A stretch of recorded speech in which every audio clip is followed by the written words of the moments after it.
3, 2, 1. Welcome to the David the Dog Trainer Podcast, episode 102. Here we are. It's January 7th. It's a new year. How's it feel, Josh? Already a weekend. Jeez. A weekend.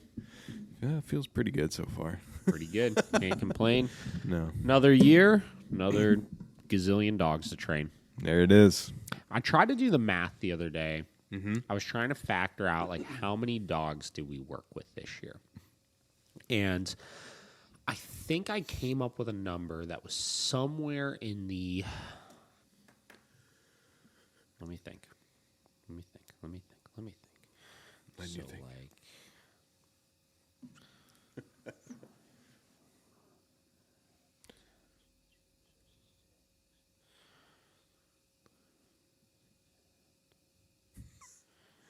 Somewhere in the 500 to 600 dog range. Somewhere in that range. Yeah. Now, that could be give or take like 50, right? Yeah. But it definitely is over 400. And definitely somewhere in that range. Yeah. That's a lot of dogs. Yeah. You really break that down, that's a shit ton of dogs. Yeah. What would that be a month? Well, that's the thing is, like, you know, the math is very, very hard to do because, like, we don't really have a way to look up, like, how many individual new clients signed up. I could just go off of how many transactions for, like, new programs and single sessions and all that kind of stuff. And what, you know, because we typically sit at capacity year round. Mm-hmm. So I can kind of do the math of, like, what is our capacity per month as far as how many one-on-ones we could do, how many board and trains we could do, stuff like that. But it's definitely up there in that range, which is in, like, the higher tier of things, I would say, right? Yeah. I think I saw somebody else make a post just a couple days ago. It was like a New Year's wrap-up post or something. They were like, yeah, we trained. And there's another facility that has multiple trainers and stuff like that. They're like, yeah, we trained like 150 dogs. And I was like, I wonder what ours is. And I was like, I did the math. I was like, damn. Yeah. That's according to the math, that's like anywhere between like 45 and 50 dogs a month. Yeah, which I would say is relatively on par. Yeah. So and when you break it down like that, you know, you say, 50 dogs a month, but then you think about it and you're like, 50 dogs a month. That's crazy. dogs a month, right? Yeah, that's a lot. Pretty wild. Yeah. It's So a well-oiled machine. That's it. So we've been cruising. So we're into the new year. Got new dogs coming in. We're going to keep these next couple episodes just rolling with the talking about current dogs we have in. We got a couple new interesting ones in right now. The fighting dogs we talked about last time. Last episode actually did pretty well. I saw that one got a lot more streams and views than typical, just across all of our platforms. Nice.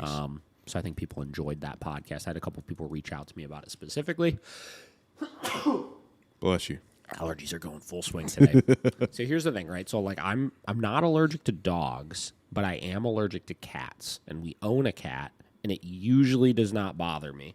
But every now and then, if I'm really snuggling up with him or something, gets a little rough. And I knew it last night. I was like holding him and we're like hanging out in the chair, and I could like feel it slowly just filling your sinus cavity. fill in the sinus cavity. And I woke up this morning and I was like, motherfucker. So bear with me as my talking sounds funny and I sneeze probably 17 times through this podcast. I didn't even know that. Look at that. I learned something new. You know, I thought for a little bit that, like, can't you like grow out of some allergies? I thought like maybe I kind of grew out of the cat allergy, but I don't think that's the case. I think it's just laying dormant. Yeah. Is it maybe it's because you usually keep his hair short? Maybe. It doesn't really mess with you too much. Yeah, when he's long-haired and he's like not been to the groomer in a while, it definitely is worse. All that cat dander flowing around. For real. All right, so let's see. What do we got? So we got a new dog, just got dropped off. We'll be posting some video of him here. I think Monday is when the vlog will be coming out from the drop-off. Nice. This is a dog. This is his second time to us, not for reasons that you'd think, like he had to finish a board and train and then come back for another one or anything. He actually came a month or so ago. It's this dog, Thor. And big pitty mix. Pretty big dog, whatever. And, you know, he's here for all sorts of different issues. Very reactive, kind of an asshole, whatever. And he stayed for a week with us, and he fucking bit Michelle. So I had to send right before I was getting ready to go on vacation. Yeah. So I sent him home and I was like, he's going to have to come back when I'm back in town. Yeah. This dude he's a real sleeper. And listen, so we don't have bites very often, right? We typically put in place very, very good protocols to make sure nobody's getting injured or anything like that. And luckily, this wasn't a serious bite by any means, right? But he's a sleeper with shit, man. So he came in, he was very reactive, right? But like I'm almost 100% positive he did not have a prior bite record, right? There was, he's like I said, he's snarky and he's like a dick, but like most cases, those dogs, there's not a whole lot of commitment behind him. Yeah. Right. So he was like a weekend, right? And we were kind of taking our time with things, right? We weren't pushing the envelope too much. We were trying to build a relationship, do some food training, basic leash pressure stuff. And, we were getting ready to start socializing him with other dogs. It's like 6 days in, something like that. So we were going to put a muzzle on him, and Michelle went to go put the muzzle on him. And as soon as she went to go clip that thing behind his ears, he jumped up, boom, tagged her right in the pinky. Nice little pinky bite there. Yeah. Right? So come to find out, right, as we're really kind of pushing things and testing things a little bit more with him, his biggest issue here is he does not want things put around his neck, right?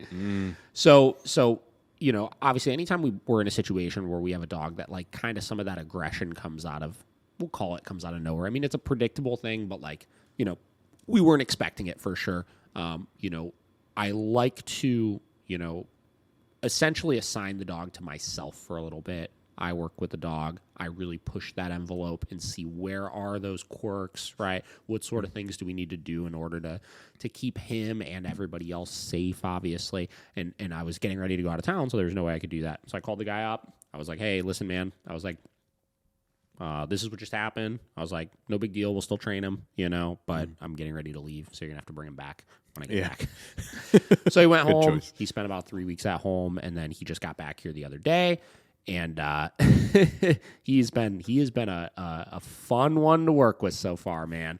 So now, as I've been really pushing the envelope, and the owner really didn't see a lot of this behavior before because nobody would be collaring him and like putting muzzles on him and stuff like that. And honestly, outside of that, he was sketchy, but he wasn't doing anything really. Like I said, he would react. Like when he came in, like he's fired up, like barking at everybody and stuff like that. But like 75% of the dogs that come here for board and train do that. Yeah. You know what I mean? So this time around, I had the owner muzzle him up ahead of time. Noticing right off the rip, like the owner was like, man, I don't know if he's going to let me put this muzzle on. Not from the standpoint if he was scared the dog was going to bite him, but this dog just evades and resists any sort of anything being put on him, even from the owner. And I told him, I was like, listen, we had him in for the drop off. Obviously, I was like, this is your first training lesson. I was like, you got to get that muzzle on him, right? I was like, this is, especially if he wasn't going to bite him or anything like that, right? He has a good relationship with his dog, obviously, where he's not scared of him from that standpoint. Yeah. But this dog is telling you, I don't want you to do this thing. And so much of the battle when working with these dogs is getting to a place where we're saying, listen, man, you have to. You have to do it. You got to do it. You got to let me do this right now. Yeah. So it was funny. It took him like probably 5-10 minutes to get that thing on. Finally, he got that thing over his face. Dude, this dog was fighting with every ounce of his being. He's like, do not put this thing on me. Do not put this thing on it. Finally, he got it on. I was like, all right, big victory. There's our first win, right? So we've been using the muzzle with him since. And I've really been pushing the envelope with that collaring stuff. And man, I mean, he's only been here now for, I think, like 5 days. No, not even. I think today is his 5th day, if I'm not mistaken. Maybe even his 4th day, something like that. But he's been a pain in the ass. And like I said, he's such a sleeper with things because walking around perfectly fine, leash work, pets and training, commands, stuff like that. Like he's doing fine with. It's just putting that freaking collar on, and he's so fast with it too, right? So like he's got the muzzle on. And, again, our Baskerville muzzles, they're not totally bite-proof, especially the larger sizes like he needs. They have fairly big holes in them that you could easily get your appendages in, right? So I've been using the muzzle, and then I've been putting like the bite gloves on, right? So they get these big ass like welding gloves that you could use. And I just take that collar, and I'm just going up. Zoop, I go to put it on, and it's like as soon as I like get it under his chin and go like this, he just flailing and snapping like crazy. Just being a pain in the ass with it, right? And the root of all of these problems, this is the interesting thing with all these cases, right? It's 100% fear-based. Now, does that make it acceptable? No. Right? But he's so scared. I mean, you could tell, right? Like, he loosens up a little bit, like when we're not doing the collaring stuff, but he definitely is scared of us, right? And when I go to put that collar on, dude, you see like it's like you could see his body language change from like, I'm scared, I'm tensing every freaking muscle in my body, my tail's totally tucked, holding his breath, whale eyes, right? And then it's like collar goes right here, and it's just like, which is all these damn dogs, right? They just explode it like that, right? And it's not like he's coming after me. It's not like he's pursuing me or anything like that. He's just trying to get me to go away, right? So a lot of people, right, look at situations like this and they're like, well, how do we go about fixing that, right? And it's such a multi-step process because there's plenty of people that will say that the correcting for the behavior is what fixes that problem. There's plenty of people that will say counter conditioning is what's going to fix that problem. And in actuality, what I've found is that it's kind of a combination of the two. Right. So first and foremost is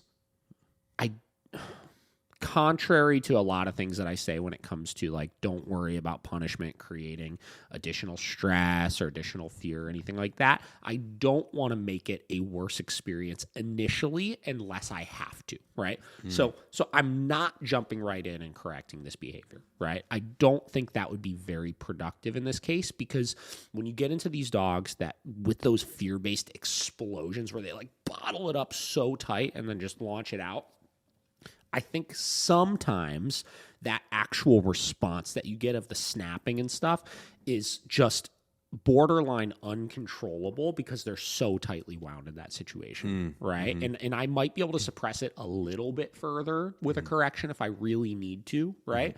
But ultimately, he's got to realize that me putting collars on is just not that big of a deal, right? 100%. Now, the reason why it's also not a counter conditioning process is because I'm not also going to focus on like keeping him under threshold and keeping him happy where it's like I approach like collar reward, and then go a little closer and then go a little closer and then go a little closer, right? Because at that point, he's never learning to work through those emotions that actually stress him to the point of reacting, right? So what have we been doing? I've just literally been putting the collar on and off about a gazillion times every single time I take him out for a session, right? And here's what it usually looks like, right? Day one, took him out, right? And I'm not even talking training collars. I'm talking like his flat collar, right? Went over, unclipped it, took it off, thrashed around like crazy, right? Went back, put it on, thrashed around like crazy. Went back, took it off, thrashed around like crazy. And then little by little, each time I did it, like 4 times in, it would be like a little less of a response. And then 5th time, it was like a little less of a response. And then 6th time, it was like a little less of a response, right? And then 7th time, it was like he got super fucking tense and like growled a little bit, but didn't snap, right? And then next time, super tense and like growled a little bit, but didn't snap. And then next time, super tense, but no growling. You know what I mean? And it just progressively, as I just did it over and over and over and over and over and over again, he just started to slowly realize, okay, wait a minute. He's literally not doing anything. Yeah. He's literally not doing anything, right? Yeah. And he just started getting used to it. Additionally, right? If we look at the reinforcement behind the behavior he was exhibiting, which was the growling, the snapping, the freaking out, stuff like that, there is strong reinforcement of him doing that and us stopping doing the thing, right? Which is very important for owners to realize because how this stuff gets really, really out of hand is when you have a young dog or an adult dog, whatever, and they've never rehearsed a behavior like that before. And then suddenly one day you go to put a coat on them or something, right? And they don't like it and they kind of growl at you a little bit or give you a little, or something like that. And then we stop, right? And immediately we've trained the dog that behavior works, right? That behavior accomplishes the goal if the coat doesn't get put on then. Where I always tell everybody, assuming you're not doing anything that's actually like harmful to the dog or hurting them or something that's actually scary, right? If you run into a situation where your dog tries to tell you no over something like that, you've got to persist still, right? And you've got to get them to realize, okay, I tried that thing, even if it was the first time they ever tried it, and it did not accomplish anything, right? Because as this builds, you get dogs like... As this builds, you get dogs like Thor, right? Because this probably wasn't, he probably tried to do that a bunch of times with the owner in a minor scale, right? Of like, I saw the nonsense he was giving him, like trying to put the muzzle on, right? And then what happens is the owner gives up eventually, which is why I told him with the muzzle, you got to get this thing on him. He's got to realize all this nonsense of this fighting doesn't work with you. Right? But if it works on minor scales, what's going to happen is if that's patterned into his brain, in a case like me where I'm not stopping, right? I'm going in and giving in.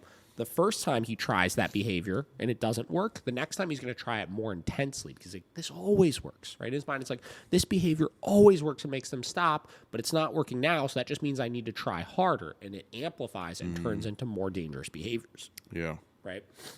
So...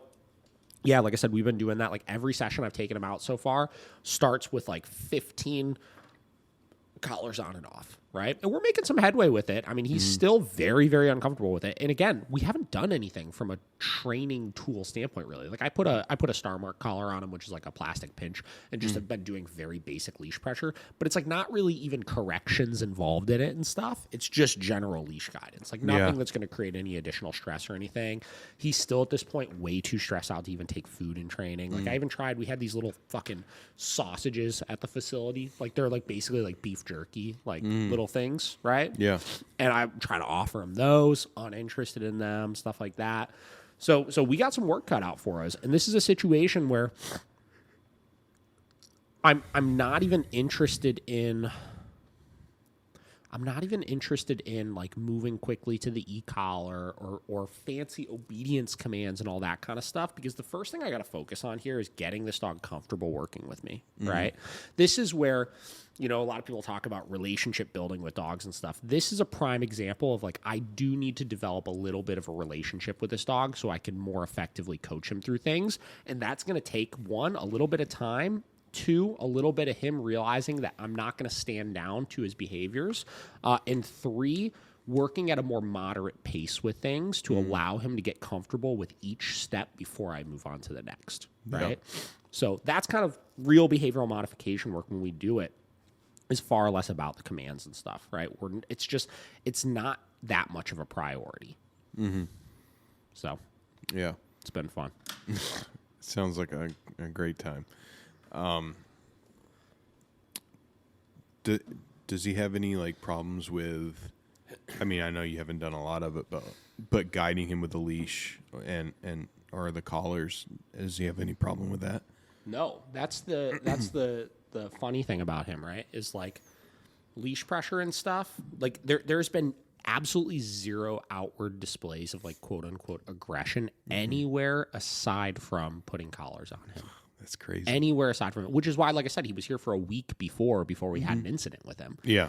Because we weren't really needing to do anything with training tools. We were just working food stuff with him, right? And working some confidence building related things and everything. Yeah. So, yeah. And I think, you know, I needed to put a collar on him, I think, twice over the course of that first week, take one on and off. And I just took my time with it, worked really, really slow, and I didn't get any responses out of him, obviously. But I think we just got lucky that first week with it. So, yeah. No, but you know, again, still very scared. So, like, the leash pressure stuff, like, he does a lot of, like, you could tell he's stressed. And if you go to, like walk him down the hallway past the dogs and stuff, like, he'll really walk slowly and he's apprehensive and stuff. So in addition to that, I've been focusing on a lot of socialization stuff with him. Like, every day when I get to work, I usually bust him out and I take him into the break room with me. And usually one of the trainers has, like, one of their dogs and stuff. And I'll just bring him in there, let him chill. And the first 2 days that I did that, same deal. He put himself under the break room table against the wall and just, like, did not come out. And yesterday was the first time that I brought him in, and he started off doing that. And then Kayla had pizza, her little fucking dog in there, right? And he was like kind of interested in pizza and like kind of came out to try to sniff. And then little by little was like sniffing more and more and more and kind of coming up to the trainers and stuff. So we're making headway. It's just, this is one of those cases where like you just can't rush it. You know what I mean? The timeline side of things is you are at the dog's discretion with some of this stuff, you know, and we can continue moving along and teaching new skills and stuff. But the time is really so much of this battle, you know? And this is why dogs like him are the reason why there are some training programs out there that do like 6-week board and trains and stuff, you know? Because in some cases, like if it takes us, usually it takes us about 3 weeks to fully do all of the training. And we have like a week for like wiggle room as far as the beginning and the end side of things. But let's say hypothetically it took us 4 weeks to train the dog. If you're doing a 6-week board and train, you have an extra 2 weeks to develop that relationship with the dog initially. Yeah. You know what I mean? So I'm not in any sort of rush with these types of things. Like when I've run into situations like this before with dogs, because you don't get that many dogs like this in, right? That are like this limited with how much progress you can make over the first week or so, obviously, because of the relationship building side of things. You know, dogs like this before, like I've offered for people, I'll give you a free extra week just to keep the dog here and they can hang out and, you know what I mean, continue to kind of thrive through stuff. Because you could easily, and I've talked about this before, in board and train formats, you could so easily run into this boat where it's like, oh no, clock's ticking, you know, like I got to get a move on. And then it's like, even it's been a week and it's like, he's still not quite where I want him to be before I move on to the next step, but I have to move on to the next step. And then you rush it. And then it's like, it might work out, but you also might kind of shoot yourself in the foot and like undo some of the stuff you did that first week. So that's tough. I see that a lot, man. Yeah. I think that shows how crazy it is even. I think it was when we were talking with Tyler about like people that have like these weird little like 2-week board and trains. And it's like, that has to be so stressful. Yeah. And again, there's a place around the corner from us that does primarily, I think, 2-week board and trains. I think and again, I don't know that much about what this place does, obviously. Yeah. But for a while, I know they were doing primarily 2-week board and trains. I think they might be offering like a 3 or a 4-week program now in addition to those. But I've seen this place post like update videos and stuff like that. And one of them in particular, I remember seeing, and it was like kind of disheartening because it's like all these dogs, like this place has this like, the way they post stuff, it implies there's this curriculum we work through. And week 1 is we're always working on this. Week 2, we're always working on this. Or 5 days in working on this. 5 days working this, et cetera, et cetera, et cetera. And all the dogs should like stay on that same exact plan throughout the whole thing. Yeah. And they'll kind of post update videos, whether it's like once a week or whatever it is, of all of the dogs working the exact same thing. Like they're staying on plan with things, right? And there was one recently I saw this place post. They were working with this like Doberman or something. And I'm just like, you know, casually scrolling through them. And first dog looks pretty good. Second dog looks pretty good. Third dog looks okay. Fourth dog is just like a disaster, right? Yeah. And not a disaster as far as like not doing the things properly or anything like that. But like you could see in the video just how unbelievably stressed and like uncomfortable the dog was and how much the dog was being just rushed through things for the point or for the purpose of getting past the stage that the dog needed to get past. Yeah. You know what I mean? Yep. So I don't know, you know, I'm not here to judge everybody else or anything like that, but like I look at that and then I look at other things that I've seen this place talk about from the standpoint of like 2 weeks, you know, we only do 2 weeks and stuff. And I'm like, that's why, because like, though that dog will probably be fine. Like, it's not like there's dogs that aren't stressed out with us. Like that for sure happens. Right. And I'm not anti-dog should be stressed by any means, but like if you had a little bit more time, maybe you could have worked through some of these pieces. And more so, you know, what was important about the video was it wasn't even that the dog was stressed, right? I don't look too much into that because I don't know anything about the genetics of the dog. I don't know anything about how stressed the dog was when it started versus when it started training, et cetera, et cetera. Like, I think that's a hard thing to judge on. It was that in the video, they were working like 4 different things. They were working like sit stays, come command, healing, you know? And each one of those pieces, the dog was messing up a lot and getting a lot of corrections for it, which tells me that each of those individual pieces were not solid enough before moving on to combining the commands like that. Yeah. Right? which is really where the rushing came into play. Is it wasn't even the stress. It was that the dog was not performing the individual pieces fluently enough to be at that stage in things. Yeah. Right? Which, again, I get it. I made those mistakes before. I made those mistakes plenty of times. But, yeah. Yeah. I mean, even the best dog, I feel like 2 weeks would be like a rush, you know? Yeah.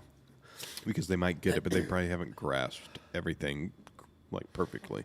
The interesting thing with the short programs, we've offered a couple of them in the past, right? So like we used to do 3-week programs. 3-week programs was kind of like our standard. And what I found with the 3-week programs is that there were a hell of a lot of dogs that did really good with it, and it was enough time, right? But there was a lot of dogs that also needed just a little more time, right? Or the dog was like finishing things right at 3 weeks. No. Man. They were finishing things like right at 3 weeks, right? Meaning we didn't give them enough time then to finish things and then build on some success. You know what I mean? Develop some habits of doing it successfully. So, yeah. And then, you know, we used to offer some shorter programs. And I think I've done a couple like 2-weekers before. I think one time, like when I first started, I did like 1 or 2 like 1-week board and trains, which used to be really popular back in the day because I think it was a really big selling point. Yeah. Leave your dog with us for a week. It won't be that expensive and we'll be able to train the dog. And it's like, there's just only so much you could do in that amount of time. Oh, you know what I mean? Like I remember one that was very successful that I did. That was a 1-week program, but this is like the anomaly, right? Like they don't all go like this. Right? Yeah. This dog was in town, and the reason why we did a 1-week program as opposed to anything else is because the dog was in town from another state visiting family for 1 week. That's all they had, right? This person had a bunch of other family members that trained with us, right? They really wanted to use us for services. They're like, what can we get done in this amount of time, right? So they came into it with the right expectations. They're like, we know this is short, right? We know there's only so much we're going to be able to do in this time. What is it that we're actually able to accomplish, right? So they wanted to teach the dog better crate manners from the standpoint of being able to go into the crate. They wanted to teach the dog to walk better on a leash, and they wanted to teach the dog like a sit stay. And I was like, I think we can get those things done. Yeah. Right?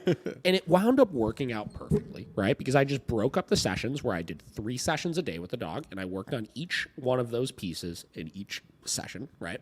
Dog went for a really long walk once a day, right?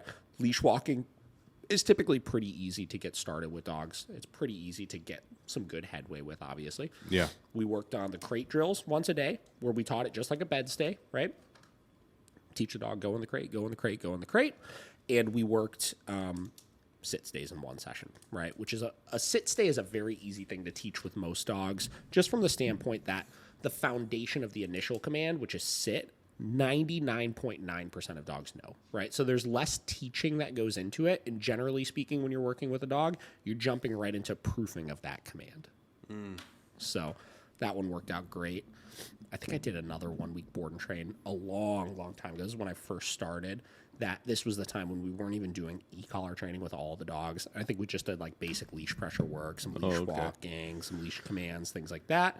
But again, there's some downside to doing that because we know obviously the leash training stuff, if you're doing just leash and prong collar and trying to finish a dog on it, is very hard for people to maintain long term. So. All right. So let's see.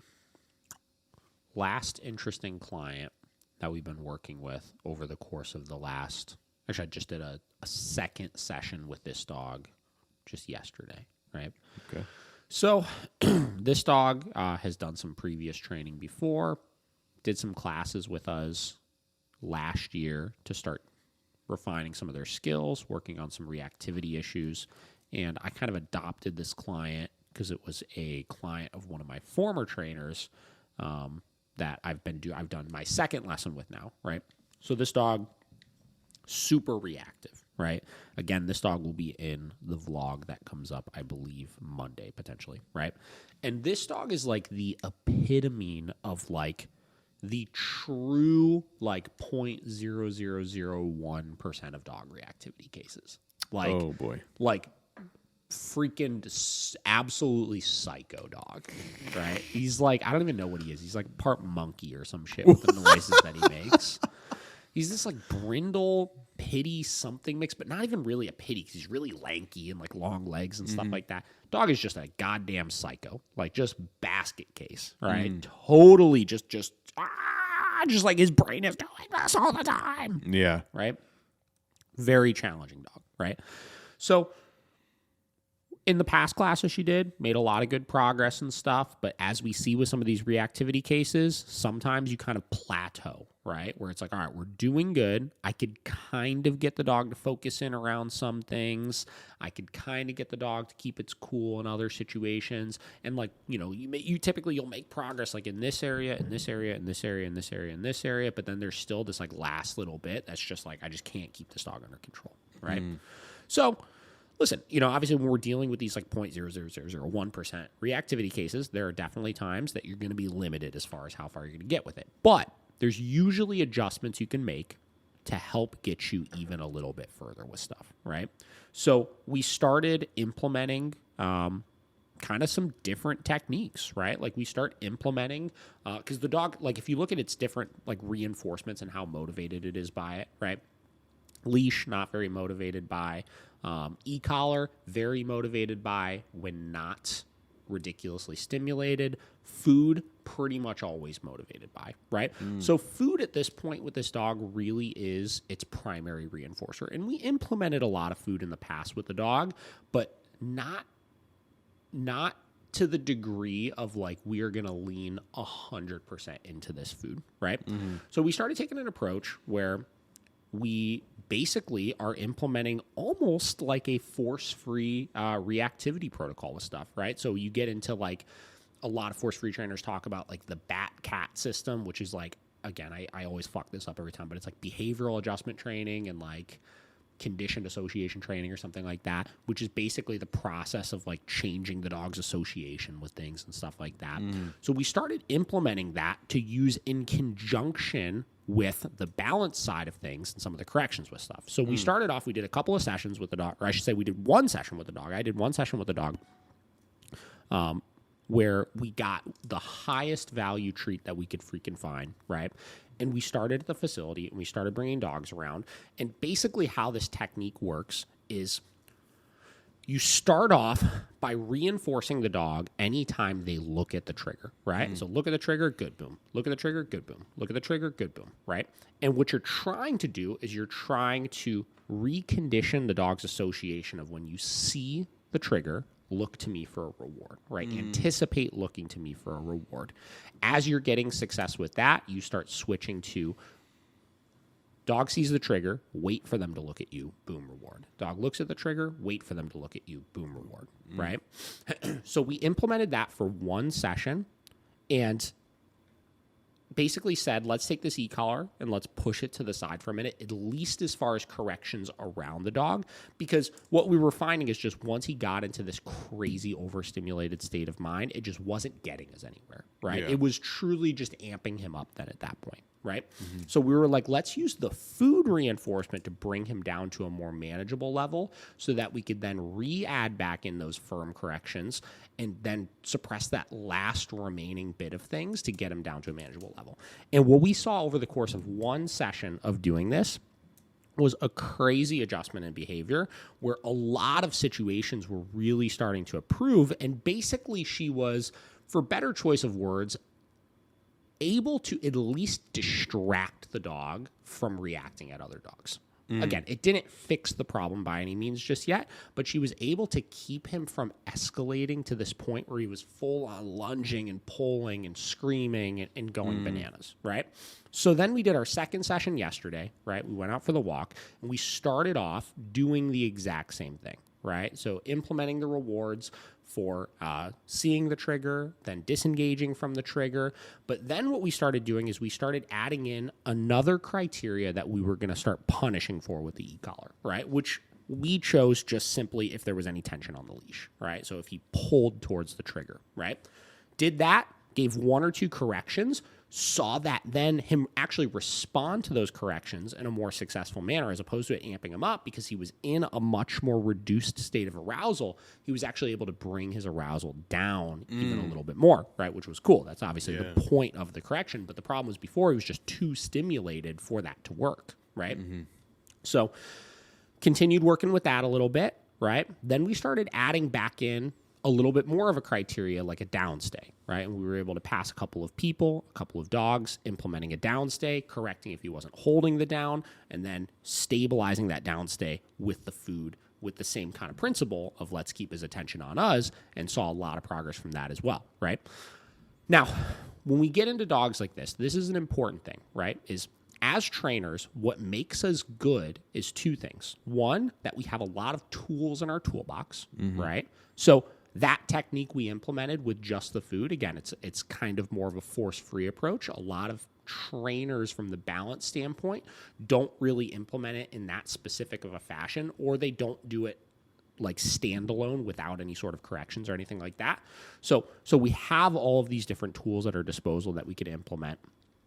And then additionally, we're able to successfully look at when our standard program is not working for a situation and make adjustments and pull from those other toolboxes, right?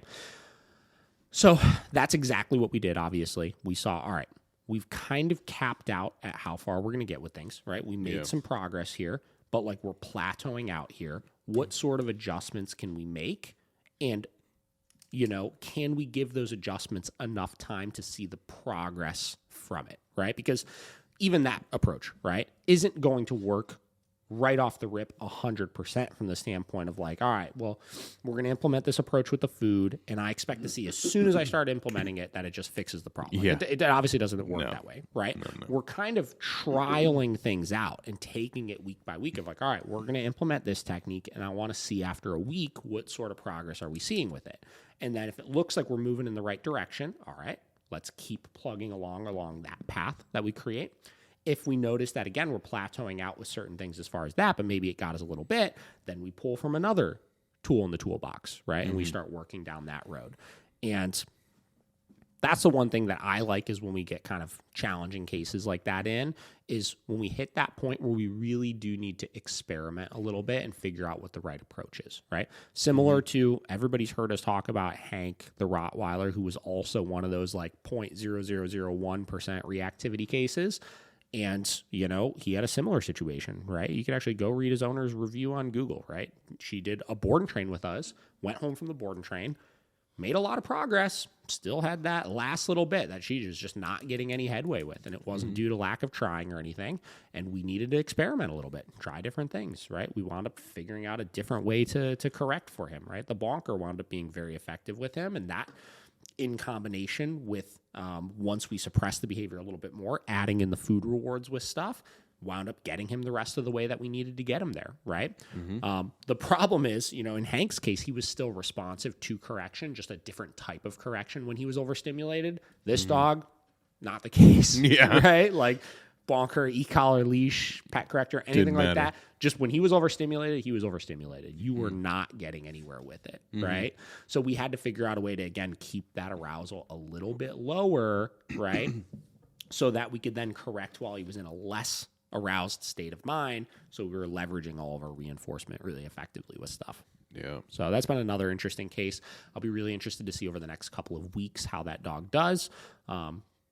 It's tough, obviously, because a dog like that needs a lot of exposure to stuff. But like with the weather the way it is, you only get so many pass-bys. Like yesterday, we did a 2-hour session because she drives up from Kent, which is like an hour away.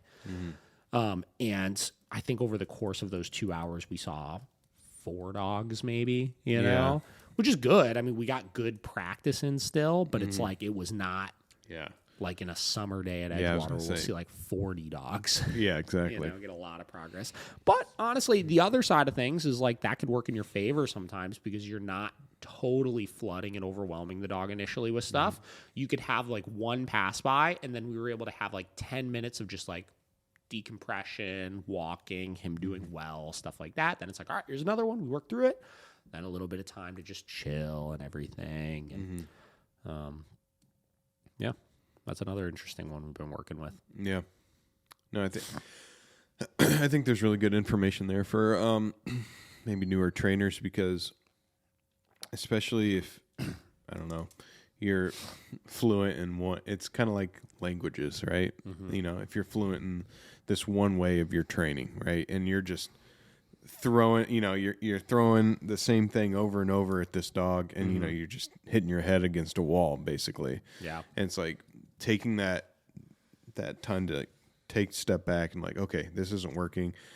Like you said, let's try this other tool. You know, like, how do we break past that? And I think that is, you know, a thing that people get stuck on a lot is, well, this is how I know how to do it, and like, we're gonna make it work. We're gonna make it work. You know. Yeah. And the dog's just like you said, overstimulated. He's never gonna get it. Yeah, and it's like, again, I've done that before in the past, where it's like when you have less tools in your toolbox, or you just like, you haven't had enough experience with dogs that are super difficult, where it's like, this should work, right? And you just like keep trying over and over and over again, and it's like you just plateau. You know what I mean?